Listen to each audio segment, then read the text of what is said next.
Dans le monde des indicateurs économiques capricieux, il remporte sans doute la palme. L'investissement a été le bout en train pendant une grande partie du dernier cycle de croissance et il a maintenu et alimenté les excès jusqu'à la fin de la fête, c'est-à-dire l'éclatement de la crise. Le lendemain, notre réveil s'est accompagné d'un énorme mal de tête causé par un surplus de capitaux, des immeubles et des équipements en trop partout sur la planète. Pour soigner ce mal de tête lancinante, nous avons tenté de relancer l'investissement, cette fois à coup de fonds publics. Cela a fonctionné, mais seulement pendant un temps. Nous nous sommes bientôt remis à la tâche d'éponger les excès. Ce processus est-il terminé? Dans une conjoncture habituelle, l'investissement mondial serait depuis longtemps revenu à la normalité.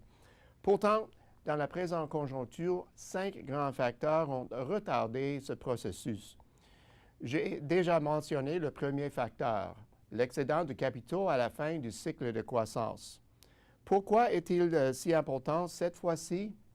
Parce que le cycle a été nettement plus long qu'à l'ordinaire, ce qui a donné aux investisseurs une dose d'invisibilité qui a stimulé l'activité. Et parallèlement, les technologies de pointe ont facilité l'exportation de ces excès vers des régions du globe sans doute plus que lors des autres cycles. Ces excès n'étaient pas uniquement présents dans le monde développé, mais ils ont aussi gagné les marchés émergents. Et pour sa part, le secteur des ressources n'a pas été épargné par la montée du cours des produits de base. L'investissement a aussi été retardé par l'injection massive de fonds de relance dans la foulée de la récession. Ces fonds ont permis la mise en œuvre de projets qui auraient été réalisés durant un intervalle plus long. Lorsque les fonds publics ont été épuisés, l'ampleur du retrait n'a rien fait pour encourager des investisseurs commerciaux déjà réticents. Les marchés émergents ont connu leur propre version de ce scénario qui est à l'origine d'un troisième facteur de retardement.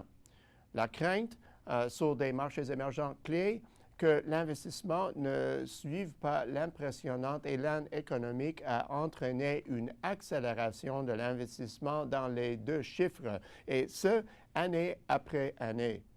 Ralentir cet élan et composer avec une grave récession n'a pas été une tâche facile. Voilà pourquoi les géantes comme la Chine doivent maintenant gérer un excédent de capacité. Un quatrième facteur a retardé l'investissement, le contexte dans le secteur des ressources. Une destination privilégiée des projets d'investissement avant la récession, ce secteur a maintenu son dynamisme après la récession grâce au cours élevé des produits de base.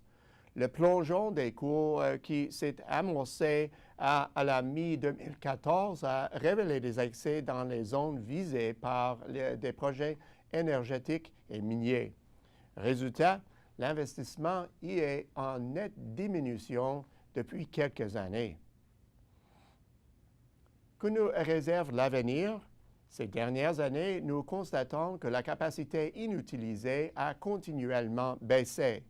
Les taux officiels d'utilisation de la capacité s'approchent du seuil où de nouveaux investissements seront essentiels.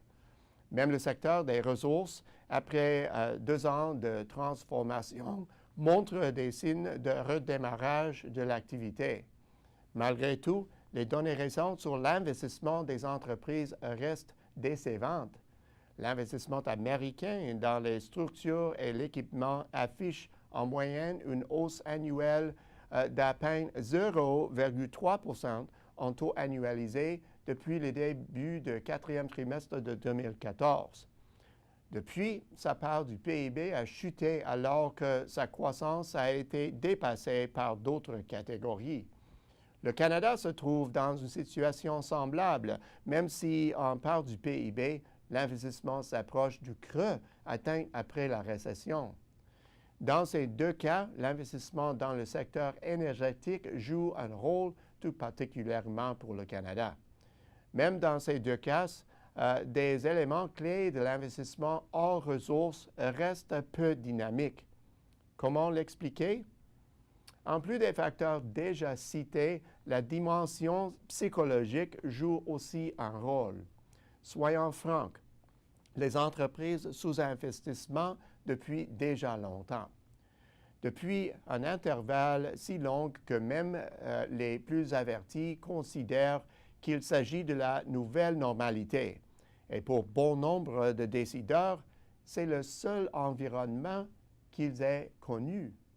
Cet intervalle est sans doute suffisamment long pour que les entreprises trouvent des façons novatrices de limiter leurs dépenses en capitaux. Ajoutons à cela l'incertitude politique engendrée par le référendum sur le Brexit et l'élection américaine, et nous avons une raison de plus de prolonger cette pause. Pourtant, la logique nous dicte que le resserrement de la capacité est le meilleur moyen de provoquer une relance de l'investissement qui est d'ailleurs imminente.